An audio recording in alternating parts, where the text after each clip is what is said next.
बच्चों projectile motion assignment question number 3। सबके पास assignment तो है? जल्दी से एक बार प्लीज रेस्पॉन्स दे दो कमेंट बॉक्स में। असाइनमेंट आपके ग्रुप पे आया हुआ है, आप उसको खोल सकते हैं अभी और कुछ क्वेश्चंस की जरा प्रैक्टिस करेंगे अभी, है ना।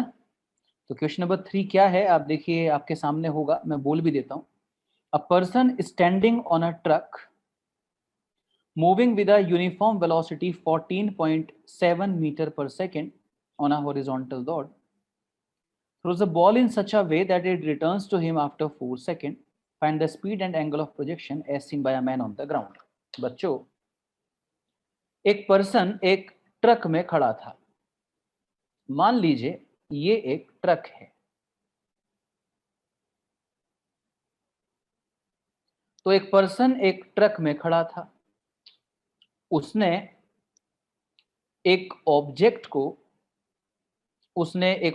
उसके पास एक ऑब्जेक्ट था, उसने उस ऑब्जेक्ट को ऊपर की तरफ उछाल दिया। लेकिन ये ट्रक रुका हुआ नहीं था, ये ट्रक चल रहा था और ट्रक की वेलोसिटी कितनी थी? 14.7 मीटर पर सेकेंड। ये ट्रक की वेलोसिटी थी, तो ट्रक तो रुका हुआ नहीं था, ट्रक तो रेगुलर चल रहा था। तो पर्सन ने बॉल को ऊपर की तरफ फेंक दिया, लेकिन वही बॉल उस पर्सन ने 4 सेकंड के बाद कैच की। बच्चों, अगर पर्सन ट्रक में बैठा है और ट्रक रुका हुआ नहीं है तो 4 सेकंड तक ट्रक अपनी जगह तो नहीं खड़ा रहा, ट्रक तो 4 सेकंड में कुछ आगे चला गया इस तरह से। लेकिन उसी पर्सन ने बॉल 4 सेकंड के बाद दोबारा कैच की। तो मान लीजिए पर्सन यहां कहीं दोनों टायर के बीच में यहां कहीं बैठा था, तो वो पर्सन यहां बैठा होगा और उसी ने बॉल को कैच किया। तो बॉल यहां कैसे पहुंची, इसने कैसे कैच कर लिया बॉल को? सिचुएशन समझ में आई? ट्रक में जो पर्सन है यहां कहीं बैठा था इस जगह, उसने बॉल ऊपर उछाली, 4 सेकंड के बाद मान लो ट्रक यहां कहीं पहुंच गया, तो पर्सन ट्रक में ही बैठा है यहाँ पे, उसी पर्सन ने उसी बॉल को कैच कर लिया, मतलब बॉल इस वाली पोजीशन से इस वाली पोजीशन तक पहुंची। तो इससे तो हमें यह पता चला कि प्रैक्टिकली बॉल का जो मोशन है वो कुछ ऐसा रहा होगा, लाइक दिस। जल्दी से कमेंट बॉक्स में बता दो यस और नो। मतलब बॉल का मोशन कुछ ऐसा रहा होगा, तभी तो बॉल यहां से यहां पहुंची और पर्सन ने उसको कैच कर लिया। जल्दी से रेस्पॉन्स दो, बात समझ में आई कि नहीं? तो इसका मतलब ये तो लेवल टू लेवल वाली प्रॉब्लम हो गई, है ना। और कितनी देर में कैच कर लिया? 4 सेकंड में। इसका मतलब टाइम ऑफ फ्लाइट दे रखा है। क्या दे रखा है? टाइम ऑफ फ्लाइट कितना? 4 सेकंड। भाई टाइम ऑफ फ्लाइट ही तो कहोगे इसको, लेवल टू लेवल की प्रॉब्लम नहीं है क्या ये लेवल टू लेवल की प्रॉब्लम है ना बच्चों। ये देखो, ये जिस लेवल से गई बॉल उसी लेवल पे जाके कैच हो गई, लेवल टू लेवल। इस टोटल टाइम को टाइम ऑफ फ्लाइट कहते हैं। इसका मतलब एक्चुअली बॉल की जो इनिशियल वेलोसिटी रही होगी वो ऐसे रही होगी, लाइक दिस, ऐसे रही होगी बॉल की इनिशियल वेलोसिटी। एक्चुअली बेटा पर्सन ने बॉल को आसमान की तरफ फेंका था, ऐसे। पर्सन ने बॉल को ऐसे आसमान की तरफ फेंका था, तो बॉल के पास इस डायरेक्शन में वेलोसिटी कैसे आ गई, एक्स डायरेक्शन में वेलोसिटी कैसे आ गई? तो बॉल को एक्स डायरेक्शन में वेलोसिटी किसकी वजह से मिली? ये ट्रक की वजह से मिली। तो जो ट्रक की वेलोसिटी है यही वेलोसिटी बॉल को भी मिल गई। आप इस बात को ऐसे समझें कि अगर आप गाड़ी में बैठे हैं और गाड़ी 50 किलोमीटर पर आवर से चल रही है, तो आप गाड़ी में बैठे हैं ना, आप भी तो गाड़ी के साथ साथ चल रहे हैं। तो हर वो चीज जो गाड़ी के साथ कांटेक्ट में है उसकी स्पीड वही होगी ना जो गाड़ी की। तो अगर गाड़ी 14.7 मीटर पर सेकंड से चल रही है तो उसके अंदर जो ऑब्जेक्ट है उसके पास भी तो ये स्पीड है 14.7 मीटर पर सेकंड। एडिशनली पर्सन ने बॉल को आसमान की तरफ और फेंक दिया, तो ये एडिशनल वेलोसिटी और दे दी। तो अब जो रिजल्टेंट वेलोसिटी होगी वो जो ये जो वेलोसिटी दे दी गई ऊपर की तरफ, जिसको आप यू साइन थीटा कहते हैं, ये पर्सन ने दे दी। और यू कॉस थीटा पर्सन ने नहीं दी, वो ट्रक ने दे दी। तो यू साइन थीटा और यू कॉस थीटा का रिजल्टेंट ये यू हो गया। जल्दी से बताओ जरा कमेंट बॉक्स में, इतनी बात समझ में आई या नहीं? तो हमें यू कैलकुलेट करना है, यू हमें कैलकुलेट करना है। आ गई ना इतनी बात समझ में? भाई यू कॉस थीटा हमने नहीं दी, यू कॉस थीटा ट्रक ने दी। तो ट्रक ने कितनी वेलोसिटी दी ऑब्जेक्ट को? जितनी ट्रक के पास है 14.7 मीटर पर second, this is equation number 1। और टाइम ऑफ फ्लाइट कितना है 4 सेकेंड। बताना टाइम ऑफ फ्लाइट का क्या फॉर्मूला होता है, 2u sin थीटा अपॉन जी। 2u sin थीटा अपॉन जी, बोलो यही होता है नहीं। और टाइम ऑफ फ्लाइट कितना दे रखा है बेटा 4 सेकेंड, तो टाइम ऑफ फ्लाइट को 4 पुट कर दिया, 2u sin थीटा। और जी की वैल्यू देखो, ऑप्शन तुम्हारे सामने लिख रहे हैं और ऑप्शन देख के अंदाजा लग रहा है कि जी इसमें 10 नहीं 9.8 यूज किया गया है, ये ऑप्शन देख के पता चल रहा है ना। तो यहां से ये 2 है, ये 4 है, तो ये 2 बचा और 2 9.8 के साथ मल्टीप्लाई हो गया, तो u sin थीटा की वैल्यू हो गई 19.6। Equation number second, equation number second. ठीक है, चलूं आगे। तो अब क्या करूं, उसने मेरे से क्या पूछा था, उसने कहा था अगर कोई ग्राउंड पे खड़े होके देख रहा है, अगर कोई ग्राउंड पे खड़े होके देख रहा है तो उसको इनिशियल स्पीड कितनी नजर आएगी और एंगल ऑफ प्रोजेक्शन क्या नजर आएगा। ये बताओ बच्चों कि तुम, मैं, हम सब इस टाइम इस ट्रक के अंदर बैठे हैं क्या? नहीं ना, हम इस ट्रक के अंदर नहीं बैठे हैं, हम कहाँ बैठे हैं, ग्राउंड पे। ये घर में बैठे हैं, घर थोड़ी चल रहा है, घर तो रुका हुआ है। तो ये जो रियल पिक्चर नजर आ रही है ये वाली, ये रियल पिक्चर किसको नजर आ रही है, आपको और मुझे। मतलब आपको और मुझे जो नजर आ रहा है वही तो है क्या, with respect to person on the ground. उसने कहा इनिशियल वेलोसिटी निकालो और एंगल ऑफ प्रोजेक्शन निकालो, किसके अकॉर्डिंग, देखने वाला कौन है, देखने वाला है some person on the ground. तो आप और मैं भी तो पर्सन ऑन द ग्राउंड हैं, तो जो हमें नजर आ रहा है वही पूछ रहा है, और मुझे तो ये नजर आ रहा है कि बॉल एक्चुअली इस डायरेक्शन में फेंकी गई, बॉल एक्चुअली ऐसे फेंकी गई, तभी तो ये वाला मोशन हुआ उसका। मतलब ये वाली वेलोसिटी निकालनी है u और ये वाला एंगल निकालना है। रिप्लाई करो जल्दी कमेंट बॉक्स में, बात समझ में आई कि नहीं। तो हमें u निकालना है। अब u cos थीटा और u sin थीटा हमारे पास है, तो दोनों इक्वेशन को स्क्वायर करके ऐड कर दो, दोनों इक्वेशन को स्क्वायर करके ऐड कर दो, equation 1 square plus equation 2 square. तो u square cos square theta plus u square sin square theta. Equation 1 और 2 को स्क्वायर करके जोड़ रहा हूं, u square cos square theta plus u square sine square theta is equal to 14.7 square plus 19.6 square. यहां से you square common आ जाएगा, bracket में आएगा cos square theta plus sine square theta is equal to 14.7 square plus 19.6 square.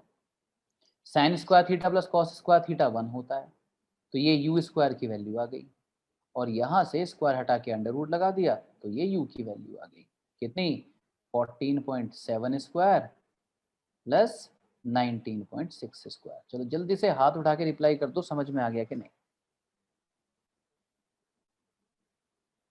जल्दी सब लोग हाथ उठा के रिप्लाई करो, समझ में आया कि नहीं आया। ओके, तो इसको कैलकुलेट जब करेंगे तो ये कितना आ जाएगा, ये आ जाएगा 24.5 मीटर पर सेकेंड, 24.5 मीटर पर सेकेंड। लेकिन हमें तो एंगल भी निकालना है ना, तो एंगल कैसे निकालूं, एंगल कैसे निकालूं बच्चों, इक्वेशन सेकंड को इक्वेशन 1 से डिवाइड कर दो, इक्वेशन सेकंड को इक्वेशन 1 से डिवाइड कर दो, तो क्या होगा, left hand side upon left hand side, right hand side upon right hand side. u से u कैंसिल हो गया, sine upon cos 10, tan theta is equal to 19.6 upon 14.7, ठीक है जी, विच इज नियरली 4/3। और 4/3 किसकी वैल्यू होती है, देखो आप तो आंसर यहां छोड़ सकते हैं, theta is equal to tan inverse 4/3 पे, लेकिन मैं जैसे हमेशा कहता हूं कि ये एंगल आपको धीरे धीरे याद हो जाएंगे। 37, 53 इतनी बार यूज होते हैं कि ये आपको याद हो जाएंगे। पूरा हो गया। अब अगर किसी को कोई डाउट हो तो मोस्ट वेलकम, अब पूछ लो। हाँ पीयूष बोलो। Good afternoon sir. Good afternoon. Sir इसमें सर एक चीज समझ नहीं आई, यदि सर उसने थीटा एंगल से फेंका था तो सर हॉरिजॉन्टल में तो उसके दो कंपोनेंट होने चाहिए, तो एक नहीं, तो यू उसने cos नहीं थीटा और फेंका एक था, ट्रक की उसने वैल्यू। तो ऊपर फेंका। उसने नहीं फेंका, उसने तो हॉरिजॉन्टल नहीं फेंका, उसने तो वर्टिकल फेंका। हॉरिजॉन्टल वेलोसिटी तो यस ट्रक के चलने की वजह से आई। सर, ओके सर, ठीक है। हाँ, मतलब ऐसे हुआ कि अगर आपकी जेब में एक ओके पेन सर, लगा हुआ है पीयूष, आप यहाँ कार में बैठे यस इस जगह, और क्या लोकेशन है, ये लोकेशन मेरठ है, और मेरठ से जब आप कार में बैठे तो आपकी जेब में एक पेन लगा हुआ था, और उसके बाद आप जब पहुंचे दिल्ली तो ये पेन आपकी जेब में तब भी लगा हुआ था। तो मुझे बताइए, ये पेन यहां से यहां कैसे पहुंचा? यस क्या सर, आपने पेन को दिल्ली की तरफ फेंका? क्या आपने पेन को कोई वेलोसिटी दी? नहीं ना, पेन अपने आप यहां से कैसे पहुंच गया? क्योंकि जब गाड़ी चल रही थी तो गाड़ी ने आपको एक बाय डिफॉल्ट वेलोसिटी दे दी, क्योंकि आप गाड़ी में बैठे हो और आपकी जेब में एक पेन रखा है, तो वही वेलोसिटी उस पेन को भी मिल गई। बात समझ में आई? आपने नहीं फेंका पेन, पर वो अपने आप आपके साथ चलता गया। तो ये वेलोसिटी गाड़ी ने दी। समझ गया पीयूष? Yes okay. और एंगल वाला क्या था रितिका? एंगल वाले में दोनों इक्वेशंस को डिवाइड कर दिया बस। भाई एंगल चाहिए था तो जब मेरे पास u sin थीटा अवेलेबल है और u cos थीटा भी अवेलेबल है, तो क्यों ना मैं दोनों को डिवाइड कर दूं, u से u कैंसिल हो जाएगा, sin अपॉन cos tan हो जाएगा, एंगल आ जाएगा। तो tan theta 4/3, theta is equal to tan inverse 4/3, ये एंगल हो गया। ठीक है रितिका? तो दैट वाज क्वेश्चन नंबर 3। अगर मुझे लगता है कोई भी ऐसा सवाल है जिसमें थोड़ा भी कुछ कॉन्सेप्ट सीखने वाला है तो मैं उसको डिस्कस करूंगा आपके साथ। इसके अलावा क्वेश्चन बाकी आप भी पूछ सकते हैं। जब मैं कहूंगा कि अब आपके पास जो भी डाउट्स हैं आप मुझे बताएं, तो आप बिल्कुल बता सकते हैं आपके क्या क्या डाउट हैं। सबसे पहले कुछ सवाल मेरी मर्जी से कर लो। क्वेश्चन नंबर 5, तनिष गर्ग, कुछ पूछना है क्या बेटा? हाँ, अनम्यूट करो, आप भी बोलो। सर ये जो क्वेश्चन अभी आपने कराया, इसमें हाँ, जैसे कहीं पे भी गिवन तो था ही नहीं कि उसने वर्टिकल डायरेक्शन में ही प्रोजेक्ट किया था ऑब्जेक्ट को, एक बात तो हम बता कैसे मुझे, पहचानेंगे? एक बात बता कि यहां से यहां ऑब्जेक्ट चला गया, यस सर। यहां से यहां ऑब्जेक्ट चला गया, कैसे गया? यही तो गया होगा मोशन, यस सर। यही तो होगा। तो इसका मतलब डेफिनेटली अगर ये वाला मोशन हुआ है तो इनिशियल वेलोसिटी मतलब इस डायरेक्शन में है रिजल्टेंट। तो ये वाली यस वेलोसिटी सर। तो चलो गाड़ी ने दे दी, ये तो गाड़ी ने दे दी। तो अगर ये वाली वेलोसिटी गाड़ी ने दे दी तो किसी ना किसी ने इधर भी तो वेलोसिटी दी, तभी तो दोनों का रिजल्टेंट ये आया। सर ये तो हमने दोनों वेलोसिटी जो हमने दी हैं उनके बीच में 90 डिग्री दिखा दिया, लेकिन 90 से कम भी तो एंगल पे वो पर्सन जो है उसको वेलोसिटी दे सकता था। बेसिकली ये रिजल्टेंट वेलोसिटी है। ये क्या है? Resultant velocity. रिजल्टेंट। और अगर आप सवाल 3 को दोबारा पढ़ो तो उसने कहा person standing on a truck moving with a uniform velocity on a horizontal road throws a ball in such a way that it returns to him after 4 second, find the speed and angle of projection as seen by man on the road. तो उसने ये कहा कि भाई कितनी speed से person ने फेंका होगा। मुझे नहीं पता था कैसे फेंका, पर मुझे ये जरूर पता है कि ये स्पीड तो वही है जो ट्रक ने दी है, ट्रक की है, यस सर। और रिजल्टेंट ये है। तो मैंने अपनी यस तरफ सर। से ये कहा कि अगर मान लो ये नहीं रहा होता तो डेटा अपने आप ही वो आ जाता, मतलब जैसे भी फेंका होगा उसने, चाहे कैसे भी फेंका हो, लेकिन जैसे भी फेंका हो, चाहे ऐसे फेंका हो, चाहे ऐसे फेंका हो, चाहे ऐसे फेंका हो, चाहे ऐसे फेंका हो, उसका कोई ना कोई तो वर्टिकल कंपोनेंट होगा ना। वो जो भी, अगर मान लीजिए ऐसे फेंका था तो ये वर्टिकल कंपोनेंट होगा, ठीक। अगर ऐसे फेंका था तब भी यस उसका सर। एक वर्टिकल कंपोनेंट होगा, कंपोनेंट तो होगा ही होगा ना वर्टिकल कंपोनेंट। तो उस वर्टिकल कंपोनेंट का नाम u sin थीटा होगा। उस u sin थीटा की yes value sir. Time of flight से पता चल गई। भाई आपका टाइम ऑफ फ्लाइट 4 सेकंड था ना तनिष्क, तो टाइम ऑफ फ्लाइट का फॉर्मूला यस तो sir. u sin theta by g होता है ना तनिष्क। इसका यस सर। मतलब ये हुआ ना कि u sin थीटा की कुछ ना कुछ वैल्यू जरूर है, क्योंकि अगर u sin थीटा 0 होता तो ये 4 कैसे आ गया, ये भी 0 आता। You are getting yes me what sir. I am saying? Time of flight क्या है? तो वर्टिकल, u sin इसलिए थीटा बाई वर्टिकल जी। में फेंका। अगर u sin थीटा 0 होता, अगर u sin थीटा 0 होता तो यहाँ इसको 0 पुट कर t भी 0 नहीं आ जाएगा। लेकिन t 0 नहीं है, t 4 यस सर। सेकंड है, मतलब u sin थीटा 0 नहीं है, u sin थीटा की कुछ ना कुछ वैल्यू है। इसीलिए मुझे यू साइन थीटा लेट करना यानी पड़ा। वर्टिकल में ही प्रोजेक्शन हुआ है। हाँ, समझ Yes, गया? Yes sir. ठीक है बच्चों, तो मैं जा रहा हूं अगले सवाल पे, और मैं क्या बोल रहा था कि कौन सा सवाल, सवाल नंबर 5। सवाल नंबर 5 ये है कि a ball is throne up at an angle with the horizontal. एक बॉल को हॉरिजॉन्टल से किसी एंगल पे ऊपर की तरफ फेंका गया। A ball is throne up at an angle with the horizontal. तो मान लीजिए यू वेलोसिटी से फेंका और थीटा एंगल पे फेंका। Then the total change of momentum by the instant it returns to ground. जब ये ग्राउंड पे आएगी तो मोमेंटम में कितना चेंज आएगा। जब ये ग्राउंड पे आएगी तो मोमेंटम में कितना चेंज आएगा। तो ग्राउंड पे ऐसे आएगी, लाइक दिस, ग्राउंड पे ऐसे आएगी। अब कॉन्सेप्ट इस सवाल में क्या है बच्चों कि बताइए मोमेंटम किसको कहते हैं। मोमेंटम किसको कहते हैं बच्चों? मोमेंटम को हम स्मॉल p से रिप्रेजेंट करते हैं और वो एक वेक्टर क्वांटिटी है।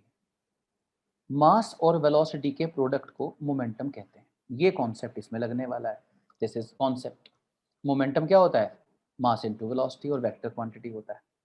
अगर आपको चेंज निकालना हो मोमेंटम का चेंज, तो प्यारे बच्चों चेंज हमेशा होता है फाइनल माइनस इनिशियल। याद रखना, चेंज हमेशा होता है फाइनल माइनस इनिशियल। तो आपको ये फाइनल माइनस इनिशियल निकालना है मोमेंटम का। ये आपका कॉन्सेप्ट हो गया। तो अगर आप यहाँ इनिशियली देखें, शुरुआत में देखें लाइक दिस, तो ये आपकी वेलोसिटी है ऐसे। तो जो आपकी इनिशियल वेलोसिटी है उसका वेक्टर एक्सप्रेशन अगर मैं लिखूं तो मैं कहूंगा कि इस वेलोसिटी का एक कंपोनेंट, इस वेलोसिटी का एक कंपोनेंट एक्स एक्सिस पर है और एक कंपोनेंट वाई एक्सिस पर है। मानते हैं? तो ये जो u है ये किस किस से मिलकर बनी है? एक तो ये u cos थीटा और u sin थीटा से मिलकर बनी है। तो u cos थीटा की डायरेक्शन क्या है? u cos थीटा की डायरेक्शन है i कैप, और u sin थीटा की डायरेक्शन क्या है? Plus j cap. इसका मतलब अगर हम u cos थीटा जो कि i कैप में है और u sin थीटा जो कि j कैप में है उसका रिजल्टेंट ले लें, उसका रिजल्टेंट ले लें, तो वही क्या होगा? u vector. कमेंट बॉक्स में बोलिए यस और नो। ये जो इनिशियल वेलोसिटी यहाँ पे बनी हुई है ये इसका वेक्टर एक्सप्रेशन हुआ। जल्दी से रिप्लाई करो प्लीज। ये इनिशियल वेलोसिटी का वेक्टर एक्सप्रेशन हुआ बच्चों। मानते हैं? चलो शाबाश।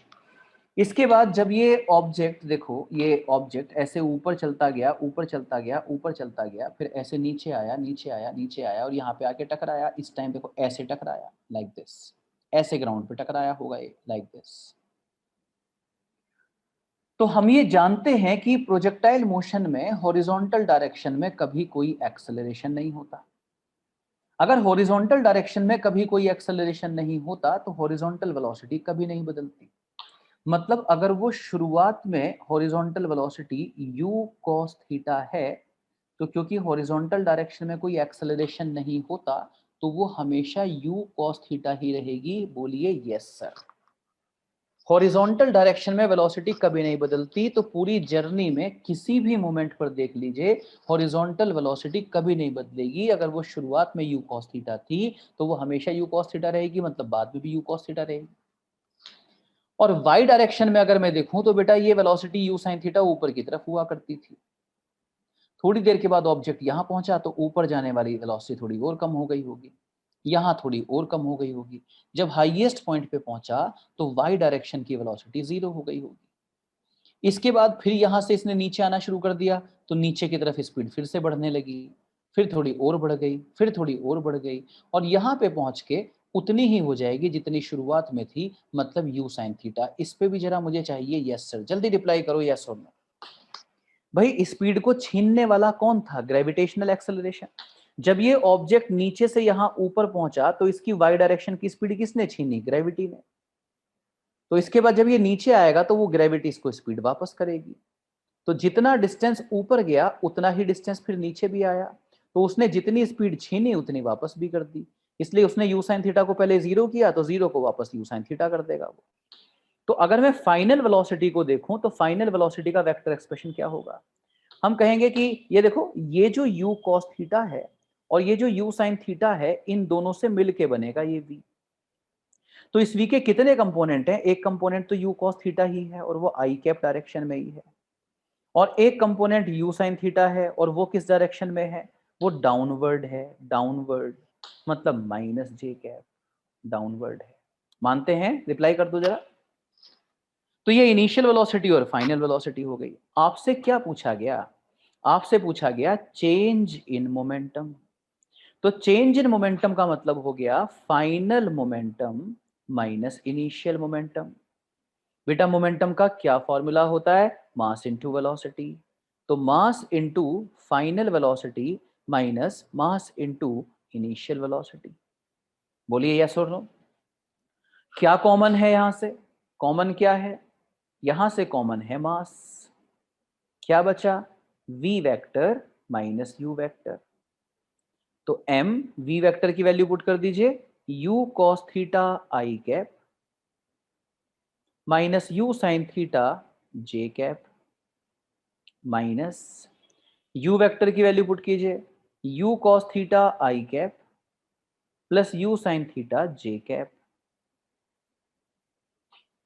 Is equal to m u cos theta i cap minus u sin theta j cap minus u cos theta i cap minus plus minus u sin theta j cap. u cos theta i cap से u cos theta i cap cancel हो गया। Left hand side पे चल रहा है change in momentum, right hand side पे बचा m और ब्रैकेट के अंदर minus 2u sin theta j cap, जिसको मैं अगले स्टेप में लिख सकता हूं minus 2mu sin theta j cap. प्यारे बच्चों ये वेक्टर क्वांटिटी है तो इसमें दो बातें छिपी हुई हैं, एक मैग्नीट्यूड और एक डायरेक्शन। मैग्नीट्यूड कितना है? 2mu sin थीटा और डायरेक्शन क्या है? Minus j cap. तो चलो जल्दी से ऑप्शन देखेंगे। अच्छा लेकिन ऑप्शन थ्योरेटिकली से दे रखे हैं तो जरा उसको भी मैच करेंगे। तो बताइए कि चेंज इन मोमेंटम का मैग्नीट्यूड कितना आया? चेंज इन मोमेंटम का मैग्नीट्यूड आया 2mu sin theta. Change in momentum का मैग्नीट्यूड आया 2mu sin थीटा और मुझे सही ऑप्शन को चूज करना है, सही ऑप्शन को। तो उसका पहला ऑप्शन क्या कहता है? पहला ऑप्शन कहता है acceleration due to gravity into time of flight. पहला ऑप्शन कहता है acceleration due to gravity into time of flight. Time of flight क्या होता है? 2u sin theta by G, G से जी कैंसिल हो गया तो आ गया 2u sin थीटा। तो बताओ क्या पहला ऑप्शन सही है? ना, क्योंकि आंसर 2u sin थीटा नहीं है, आंसर 2mu sin थीटा है। ऑप्शन ए जो है वो तो 2u sin थीटा कह रहा है, इसमें m तो आया ही नहीं, इसीलिए ए ऑप्शन सही नहीं है। अब चलते हैं अगले ऑप्शन पे। अगला ऑप्शन क्या है? Weight of the ball. Second option weight, weight क्या होता है? mg, weight of the ball into half of time of flight. Let's see. तो mg into बेटा 1/2 ऑफ टाइम ऑफ फ्लाइट और टाइम ऑफ फ्लाइट होता है 2u sin theta by g। तो g से g और 2 से 2 कैंसिल हो गया तो यहां से आया mu sin थीटा। बताइए क्या ये आंसर है mu sin थीटा? नहीं ना, आंसर mu sin थीटा नहीं, आंसर 2mu sin थीटा है।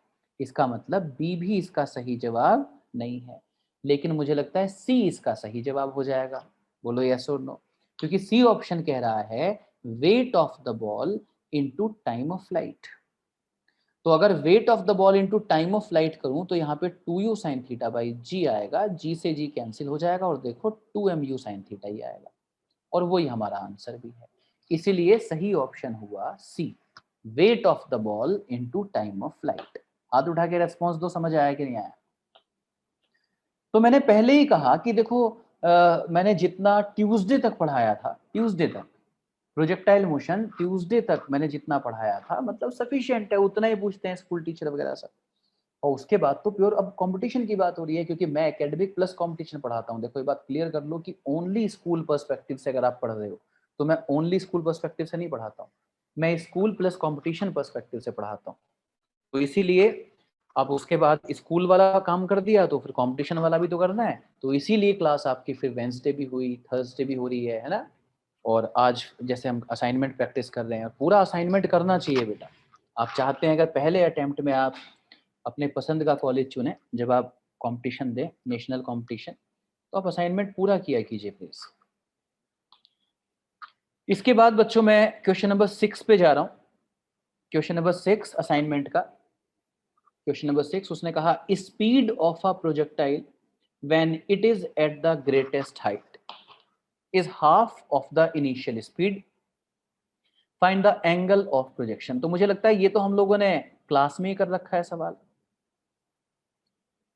ये आपने ऐसे फेंका किसी ऑब्जेक्ट को, वो ऐसे जाके ग्राउंड पे गिरा, ये एंगल थीटा था। तो प्लीज जरा मुझे बताना कि जब ये ऑब्जेक्ट अपने हाईएस्ट पॉइंट पे होगा तो इसकी कितनी होगी स्पीड। में जरा कमेंट बॉक्स में देख रहा हूं, बताना। जब ये ऑब्जेक्ट अपने हाईएस्ट पॉइंट पे होगा तो इसकी स्पीड कितनी होगी, बताना जल्दी बताओ। हाँ अन्वित, रितिका गलत बोल रहे हो। यस पीयूष, सार्थक, बढ़िया। कितनी बार तो मैंने ये बात बोली है ना पहले, हाईएस्ट पॉइंट पे सिर्फ वाई डायरेक्शन की वेलोसिटी 0 होती है। कितनी बार तो बोला है मैंने, हाईएस्ट पॉइंट वो होता है जिसपे सिर्फ वाई डायरेक्शन में स्पीड 0 होती है। अरे एक्स में तो स्पीड कभी बदलती ही नहीं, तो अगर शुरुआत में एक्स डायरेक्शन की यू कॉस थीटा है तो यहाँ पे भी तो वो यू कॉस थीटा होगी। इसलिए हाईएस्ट पॉइंट पे, इस बात को दोबारा लिख लो जिन्होंने गलती की, हाईएस्ट पॉइंट पे वेलोसिटी 0 नहीं होती। हाईएस्ट पॉइंट पे वेलोसिटी 0 नहीं होती। कितनी होती है, you cos theta. Highest point पे वेलोसिटी 0 नहीं होती, यू कॉस थीटा होती है। याद रखो इस बात को। तो उसने क्या कहा क्वेश्चन नंबर 6 में, वो कह रहा है कि हाईएस्ट पॉइंट पर जो वेलोसिटी है, तो कितनी होती है हाईएस्ट पॉइंट पे velocity, you cos theta. Highest point पे जो वेलोसिटी है वो आधी है। किसकी आधी है, किसकी आधी है, इनिशियल स्पीड की। तो इनिशियल स्पीड क्या थी, जब इस ऑब्जेक्ट को यहां से फेंका गया तो इसकी स्पीड क्या थी, यू, ये इनिशियल स्पीड थी। तो हाईएस्ट पॉइंट पे जो स्पीड है वो इनिशियल स्पीड की आधी है, मतलब u cos थीटा u का आधा है, तो u से u कैंसिल। और ये तो मैंने जब मैं क्लास पढ़ा रहा था, कॉन्सेप्ट पढ़ा रहा था, थ्योरी पढ़ा रहा था, ये तो मैंने तब भी करवाया है सवाल। Theta is equal to 60 degree. जल्दी रिप्लाई करो यस और नो। इसके बाद क्वेश्चन नंबर 7 पे चलते हैं। क्वेश्चन नंबर 7 पे, इसमें कुछ कुछ कॉन्सेप्ट भी हम लोग कवर कर रहे हैं ना, रिवाइज हो रहा है हमारा कॉन्सेप्ट। क्वेश्चन नंबर 7 क्या है, if a body is projected with an angle theta two the horizontal. हमने बॉडी को हॉरिजॉन्टल से थीटा एंगल पे फेंक दिया, बॉडी को हॉरिजॉन्टल से थीटा एंगल पे फेंक दिया। Then its velocity is always perpendicular to acceleration. सवाल तो सबके सामने है ना। Velocity become 0 at maximum height. देखो पढ़ते ही बोलो बी गलत है कि नहीं है, बोलो बी ऑप्शन गलत है कि नहीं है। क्या कह रहा है वो बी ऑप्शन पे, वो बी ऑप्शन में कह रहा है कि हाईएस्ट पॉइंट पर वेलोसिटी 0 होगी, पर तुम सीख गए ना अब, हाईएस्ट पॉइंट पे वेलोसिटी 0 नहीं होती। कितनी होती है, you cos theta. Highest point पे वेलोसिटी 0 नहीं होती, यू कॉस थीटा होती है। इसका मतलब बी ऑप्शन तो गलत हो गया। पहला ऑप्शन कह रहा है कि वेलोसिटी एक्सेलरेशन के हमेशा परपेंडिकुलर होगी। जरा देखें, ये बताओ कि एक्सेलरेशन तो सिर्फ एक्सेलरेशन ड्यू टू ग्रेविटी होगा ना। ये देखो ये रहा। तो क्या इस टाइम वेलोसिटी और एक्सेलरेशन के बीच में 90 डिग्री का एंगल है, नहीं ना। इसलिए जब उसने पहले ऑप्शन में कहा कि वेलोसिटी और एक्सेलरेशन हमेशा परपेंडिकुलर होते हैं, तो मैं कहूंगा गलत कह रहे हो आप, क्योंकि मैं तो इनिशियल मोमेंट पे ही देख सकता हूं कि वो परपेंडिकुलर नहीं है। बोलो बात समझ में आ गई। थर्ड ऑप्शन कह रहा है velocity make 0 angle with the horizontal at maximum height. जब ऑब्जेक्ट अपने हाईएस्ट पॉइंट पे होगा तो वेलोसिटी का हॉरिजॉन्टल से 0 डिग्री एंगल होगा। ये बात ठीक है ना बच्चों। जब ये ऑब्जेक्ट थोड़ी देर के बाद यहां पहुंचेगा तो वेलोसिटी कैसे बनाई जाएगी, अलोंग द टेंजेंट। फिर ये ऑब्जेक्ट थोड़ी देर के बाद जब देखो यहाँ हाईएस्ट पॉइंट पे पहुंच जाएगा, बताओ कैसे बनाई जाएगी, अलोंग द टेंजेंट। तो बोलो प्यारे बच्चों, ये वेलोसिटी हॉरिजॉन्टली आ गई ना। जब ऑब्जेक्ट हाईएस्ट पॉइंट पे है तो उसकी जो वेलोसिटी है u cos थीटा, उसकी डायरेक्शन क्या है, ये। और बताओ क्या ये डायरेक्शन हॉरिजॉन्टल के साथ पैरेलल नहीं है, रिप्लाई करो। इसका मतलब सी ऑप्शन एकदम परफेक्ट है इसका, रिप्लाई करो जल्दी, यस और नो। अब जरा डी ऑप्शन भी पढ़ लो। डी ऑप्शन क्या कह रहा है, the body just before hitting the ground, जब ये बॉडी ग्राउंड को हिट कर ही रही होगी, direction of velocity coincide with the acceleration, तो वेलोसिटी की डायरेक्शन एक्सेलरेशन की डायरेक्शन से कोइंसाइड करेगी। देखो जब ये बॉडी आके जमीन पे टकराई तो ऐसे टकराई ना, वेलोसिटी डायरेक्शन ये है ना, और एक्सेलरेशन की डायरेक्शन क्या होगी भाई, एक्सेलरेशन तो हमेशा डाउनवर्ड ऐसे होता है। तो बताना क्या ये दोनों डायरेक्शन कोइंसाइड कर रही हैं, क्या ये दोनों वेक्टर पैरेलल हैं, नहीं, तो डी भी गलत है, डी भी गलत है, बी और जी पैरेलल नहीं है। जब ये टकराई तो उस टाइम वेलोसिटी जी के पैरेलल नहीं है, तो ओनली सी पॉसिबल आंसर है। इसके बाद बच्चों क्वेश्चन नंबर 8 देखो, क्वेश्चन नंबर 8 देखो। क्वेश्चन नंबर 8 में ना एक डायग्राम बनाया गया है। क्या डायग्राम बनाया गया है उसको जरा ध्यान से देखिए। उन्होंने यहां पे एक डॉटेड लाइन बनाई है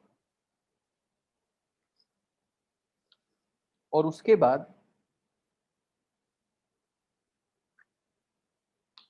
एक पाथ ये बनाया है जिसको नाम दिया है 1, और एक पाथ ये बनाया है, इसको नाम दिया है 2। और लैंग्वेज में कहा है trajectories of two projectiles are shown in the figure, let T1 and T2 be the time period, U1 U2 speed of projection, then। तो सबसे पहले तो ये बताना है कि T1 और T2 में बड़ा कौन होगा, और बाद में ये बताना है कि U1 और U2 में कौन बड़ा होगा। तो एक सेकंड के लिए मैं रुक जाता हूं और पहले आपको सोचने का समय देता हूं। पहले जरा आप सोचना कैसे अंदाजा लगाया जाएगा, कैसे अंदाजा लगाया जाएगा।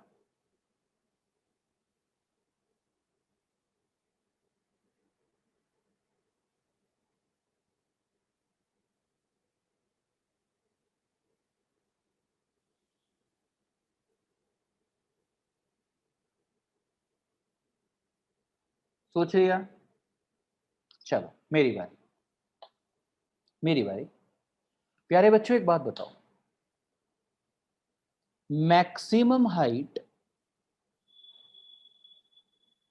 जो पहले वाले पार्टिकल ने अचीव की और मैक्सिमम हाइट जो दूसरे पार्टिकल ने अचीव की, इनमें बड़ा कौन है, रिप्लाई करना। मैक्सिमम हाइट जो पहले पार्टिकल ने अचीव की और मैक्सिमम हाइट जो दूसरे पार्टिकल ने अचीव की, इनमें बड़ा कौन है। सिर्फ सार्थक ने आंसर दिया है अभी कमेंट बॉक्स में। यस, पीयूष का भी आंसर आ गया, रितिका का भी आ गया। बिल्कुल, ये दोनों बराबर हैं, बराबर है ना। उसने डॉटेड लाइन बना के दिखाया ना, दिखाया ना उसने। पहले पार्टिकल की मैक्सिमम हाइट यही तो है, ये, और दूसरे पार्टिकल की मैक्सिमम हाइट ये है। तो क्या ये दोनों हमें बराबर नहीं दिख रही, ये वाली हाइट और ये वाली हाइट बराबर दिख रही है ना। रिप्लाई करो, बस 3 बच्चों ने क्यों लिखा बराबर है, कमेंट बॉक्स में आओ जरा सारे, बोलो यस और नो। हाँ, लगना चाहिए कंपटीशन बैच है, ये थोड़ी कि 11th क्लास का बैच है, ऐसे थोड़ी लगना चाहिए मुझे। स्कूल के बच्चों को थोड़ी पढ़ा रहा हूं मैं, स्कूल प्लस कंपटीशन है, मैंने कहा ऐसे बिहेव करो जैसे सेलेक्ट होना हो। हाँ जी, तो मैक्सिमम हाइट बराबर है ना, शाबाश प्यारे बच्चों। मैक्सिमम हाइट का फॉर्मूला क्या होता है, u square sine square theta, u square sine square theta upon 2g,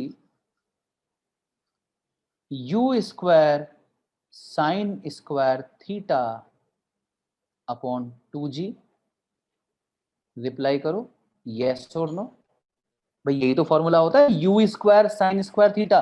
तो क्या मैं you square sine square theta को यू साइन थीटा का स्क्वायर नहीं कह सकता? तो 2g से 2g कैंसिल हो गया और दोनों तरफ अंडर रूट कर दिया। मतलब u1 sign theta 1 u2 sine theta 2 के बराबर है। ये मेरी इक्वेशन नंबर 1 आ गई। u1 sign theta 1 u2 sine theta 2 के बराबर है। ये इक्वेशन नंबर 1 आ गई। तो अब अगर आप मुझे कहते हो कि सर पहले वाले पार्टिकल का टाइम ऑफ फ्लाइट बताओ, तो मैं कहूंगा 2u sine theta by ji.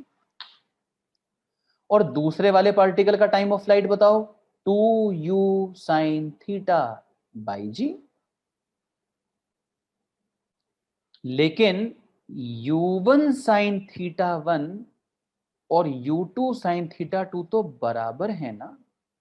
Equation number 1 बता रही है ना ये बात कि u1 sign theta 1 u2 sine theta 2 के बराबर है। तो इसका मतलब तो t1 और t2 बराबर आ गए। जरा हाथ उठा के रेस्पॉन्स दो यस और नो। t1 t2 तो बराबर आ गए। इसका मतलब ना t1 बड़ा ना t2 बड़ा। t1 t2 में कोई बड़ा छोटा नहीं है, t1 t2 दोनों बराबर हैं। ठीक है जी। तो इसलिए ए और बी ऑप्शन तो हो गए गलत। ए ऑप्शन कह रहा था t2 बड़ा है, बी ऑप्शन कह रहा है t1 बड़ा है, लेकिन हमने देखा कि दोनों टाइम बराबर आए। तो चलिए देखते हैं कि फिर बाकी सही ऑप्शन क्या होगा। इसको मैं रब कर देता हूं और अभी तक का हमारा कंक्लूजन ये आया है कि u1 sign theta 1 u2 sine theta 2 के बराबर है। ऑल्सो टाइम ऑफ फ्लाइट भी बराबर है। ये हमारा कंक्लूजन आ गया है। ठीक है, अब जरा डायग्राम पे वापस चलते हैं। डायग्राम पे वापस चलते हैं बेटा। ये बताओ कि क्या दोनों की रेंज भी बराबर है क्या? क्या दोनों पार्टिकल की रेंज भी बराबर है क्या? पहले वाले पार्टिकल की रेंज ये है, ये पहले पार्टिकल की रेंज है, और दूसरे वाले पार्टिकल की जो रेंज है वो ये है R2। क्या ये बराबर है? नहीं ना। कौन बड़ा है? R2 बड़ा है, दिख रहा है ना। R2 बड़ा है R1 से, दिख रहा है ना। क्या फॉर्मूला होता है रेंज का? रेंज का फॉर्मूला होता है u square upon G, u square upon G 2 sine theta cos theta. ये रेंज का फॉर्मूला होता है। U square upon G 2 sine theta cos theta. तो पहले वाले पार्टिकल के लिए u की जगह u1 और थीटा की जगह थीटा 1। दूसरे वाले पार्टिकल के लिए u की जगह u2 और थीटा की जगह थीटा 2। R2 R1 से बड़ा है। अच्छा सॉरी, R2 2 गलती कर दी ना, ये यहाँ पे 2 आएगा और यहाँ पे 1 आएगा। R2 R1 से बड़ा है, तो ये U2 थीटा 2 थीटा 2, ये R2 की वैल्यू, और R1 की वैल्यू तो U1 square by g 2 sine theta 1 cos theta 1। सही है ना बच्चों? तो देखो 2 से 2 कैंसिल, G से G कैंसिल। अगला step U2 sine theta 2 U2 cos theta 2 लिख सकता हूं ना ऐसे इसको। U2 square sine theta cos theta, इसको ऐसे लिख सकता हूं ना। देखो U2 square sine theta cos theta तो लिखा है अभी भी। इसी तरह से इसको लिख सकता हूं U1 sign theta 1 multiplied with U1 cos theta 1 लिख सकता हूं ना। यही आ जाएगा वापस U1 square sine theta 1 cos theta 1। और आप ये जानते हो इक्वेशन नंबर 1 से कि U sign theta 1 U2 sine theta 2 के बराबर है। तो अगर U1 साइन थीटा 1 अगर U1 sign theta 1 u2 sin theta 2 के बराबर है तो इसको कट कर दो, तो क्या बचा, u2 cos थीटा 2 बड़ा है और u1 cos थीटा 1 छोटा है। जल्दी से हाथ उठा के रिप्लाई करो, बोलो यस और नो, जल्दी रिप्लाई करो बेटा, यहां तक बात समझ में आ गई या नहीं? ठीक है, u2 cos थीटा 2 बड़ा है, u1 cos थीटा 1 छोटा है। और एक आखिरी बात जो समझने वाली है, बताना ये तो डायग्राम में दिख रहा है ना कि कौन सा एंगल बड़ा है, कौन सा एंगल बड़ा है, थीटा 1 बड़ा है या थीटा 2 बड़ा है? कौन बड़ा है, थीटा 1 या थीटा 2? थीटा 1 बड़ा है थीटा 2 से। इसका मतलब cos थीटा 1 छोटा होगा cos थीटा 2 से। ये बात कितने बच्चों को समझ में आई, वो हाथ उठाओ। थीटा 1 थीटा 2 से बड़ा है, थीटा 1 थीटा 2 से बड़ा है, थीटा 1 बड़ा है, ये लिखा मैंने, थीटा 1 बड़ा है, लेकिन cos लगाते ही पलट दिया कि cos थीटा 1 छोटा होगा। बहुत बढ़िया, बहुत सारे बच्चों को पता है, वाजी वाह, मजा आ गया। क्यों? क्योंकि cos 0 1 होता है और cos 90 0। अगर थीटा छोटा होता है तो cos थीटा की वैल्यू बड़ी आती है, और अगर थीटा बड़ा होता है तो cos थीटा की वैल्यू छोटी आती है। इसलिए थीटा 1 अगर बड़ा है तो cos थीटा 1 छोटा हो जाएगा। तो cos थीटा 1 छोटा है, cos थीटा 1 छोटा है, cos थीटा 1 छोटा है, cos थीटा 2 बड़ा है। बोलो यस और नो। मुझे लगता है डाउट क्लियर हो गया होगा। बताइए क्या आंसर टिक करूं, जल्दी से बता दीजिए। क्वेश्चन नंबर 8 का सही आंसर क्या टिक करूं? बिल्कुल,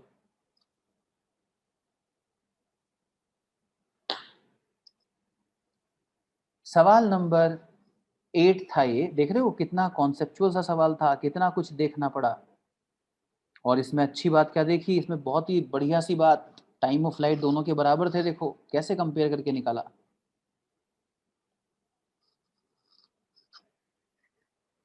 क्वेश्चन नंबर 9,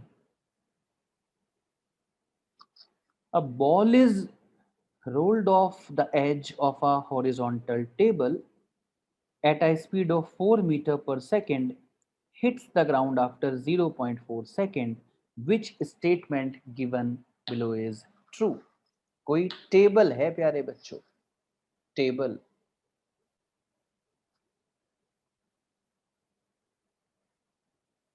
ये है टेबल ग्राउंड पे, और यहां पर कोई बॉल थी जो लुढ़क कर बाहर निकल गई 4 मीटर पर सेकंड से। प्रैक्टिकली सोचो कि अगर आप टेबल पे एक बॉल को ऐसे रोल करा दें और जब वो टेबल को छोड़ के बाहर गिरेगी तो इसी तरफ उसकी वेलोसिटी होगी, लेकिन प्रैक्टिकली वो ऐसे जाके ग्राउंड पे गिर जाएगी। ऐसा ही होगा, है ना? यहाँ थोड़ी गिरेगी, ऐसे थोड़ी आएगी कि यहाँ गिरे, गिरा के देख लेना आज घर पे, ऐसे थोड़ी गिरेगी, कहीं आगे जाके गिरेगी, लाइक दिस, ऐसे। तो विच स्टेटमेंट इज ट्रू? पहला स्टेटमेंट है hits the ground at a horizontal distance. अच्छा, ये वाली डिस्टेंस कितनी होगी? एक तो मुझे ये पता करना है कि ये डिस्टेंस कितनी होगी, और ये दे रखा है कि जो टाइम लगा है बॉल को नीचे आने में वो 0.4 सेकेंड है, ये दे रखा है 0.4 सेकेंड है। ठीक है, तो बच्चों हम जानते हैं कि एक्स डायरेक्शन में कभी कोई एक्सेलरेशन नहीं होता, जानते हैं ना हम। और हमें ये दिख रहा है कि एक्स डायरेक्शन में इनिशियल वेलोसिटी कितनी है, 4 मीटर पर सेकेंड, ये दिख रहा है हमें। और एक्स डायरेक्शन का डिस्प्लेसमेंट आप पूछना चाहते हो मेरे से कि एस एक्स क्या है, तो क्या मैं s is equal to u t plus half a t square लगा दूं? बस सब कुछ एक्स डायरेक्शन में ले लेना। तो ux की वैल्यू 4 है, टाइम लगा 0.4 और ax कुछ होता नहीं तो 1.6 आएगा, ये 1.6 और उसने 1.6 ही दिया था। It hits the ground at a horizontal distance of 1.6 meter from the edge of the table। तो ये बिल्कुल सही, मतलब पहला ऑप्शन ही सही है। हाथ उठा के रिप्लाई कर दो, समझ में आ गया कि नहीं। इसके अलावा जैसे अगर आपको ये निकालना हो कि इस टेबल की हाइट क्या होगी, इस टेबल की हाइट क्या होगी, तो मुझे लगता है कि हॉरिजॉन्टल प्रोजेक्शन वाला केस तुम भूले नहीं होगे। अभी ये रिलेशन होता है y और x का। तो टेबल की हाइट क्या होगी, मतलब y बड़े आराम से निकाल सकते हैं हम, क्योंकि g की वैल्यू 10 है और x तुमने निकाल ही दिया 1.6, x तुमने निकाल ही दिया, ये 1.6 अपॉन 2 u स्क्वायर मतलब 4 इंटू 4। तो बड़े आराम से हम बता देंगे y कितना है। बोलो समझ गए ना। तो ये तुम्हारे क्वेश्चन नंबर 9 का आंसर हो गया। इसके अलावा भी और कुछ पूछना चाह रहे हो तो प्लीज पूछ लेना। हाथ बेटा नीचे रखो, क्योंकि अगर किसी को कुछ पूछना हो तो तुरंत हाथ उठा देना, मैं समझ जाऊंगा इस बच्चे को डाउट है कुछ। ये क्वेश्चन नंबर 9 था।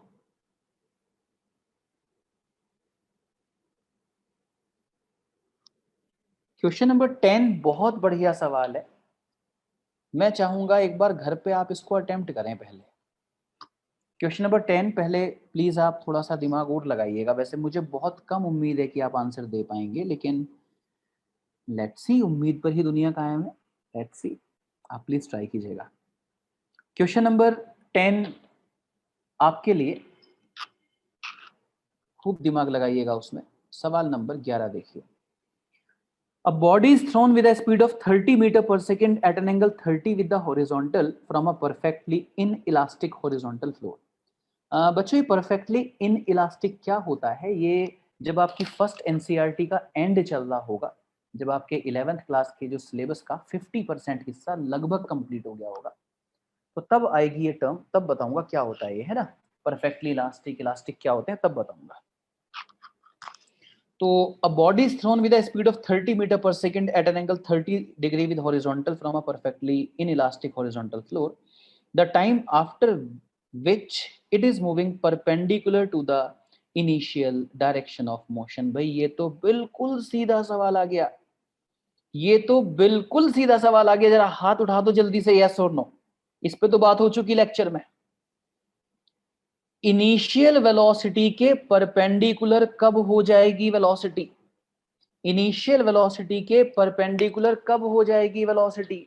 ये सवाल केवल तब वैलिड होता है जब एंगल ऑफ प्रोजेक्शन, जब एंगल ऑफ प्रोजेक्शन 45 या 45 से बड़ा हो, केवल तब ही ये सवाल वैलिड होता है। यस और नो बेटा, हो चुकी है नहीं बात ये। एंगल ऑफ प्रोजेक्शन 45 या 45 से बड़ा होना चाहिए, केवल तभी ये सवाल वैलिड होता है। और अगर एंगल सच में 45 या 45 से बड़ा है तो कितनी देर के बाद ऐसा होता है कि वेलोसिटी इनिशियल वेलोसिटी के परपेंडिकुलर हो जाए, उसका आंसर होता है u अपॉन जी साइन थीटा। ये हमने लेक्चर में कवर कर रखा है। तो इसलिए यहाँ पे तो 45 से कम एंगल दे रखा है उसने 30 डिग्री बोल रखा है। एल से नेवर। क्वेश्चन नंबर 11 का आंसर मैं डी दूंगा, क्योंकि टाइम ऑफ फ्लाइट छोटा होगा और वो टाइम निकल के बड़ा आएगा, तो इसलिए उससे पहले ही जर्नी खत्म हो जाएगी, इसलिए कभी वो उस मोमेंट को अचीव कर नहीं पाएगा। अच्छे बच्चों, मैंने तुम्हें बता रखा है कि तुम्हारा सब्जेक्टिव टेस्ट है इस वीकेंड। बोलो यस और नो, बता रखा है या नहीं। डे होगा सैटरडे, टाइम होगा फ्लेक्सिबल, लेकिन 11 बजे के बाद और 4 बजे से पहले, इसी बीच में आप सेंटर पे आके टेस्ट देंगे। कहाँ देंगे टेस्ट? सेंटर पे आके देंगे। क्या पैटर्न होगा, क्या पैटर्न होगा? सब्जेक्टिव प्लस कुछ सवाल ऑब्जेक्टिव भी दे सकता हूं। सब्जेक्टिव ज्यादातर हिस्सा होगा, कुछ सवाल ऑब्जेक्टिव भी दे सकता हूं। क्या टाइम होगा? 1 आवर टाइम ड्यूरेशन। कितनी देर का पेपर होगा? 1 आवर का पेपर होगा। ठीक है, कहां पे आके देंगे सब? सेंटर पे आके देंगे सब पे। अगर कोई बच्चा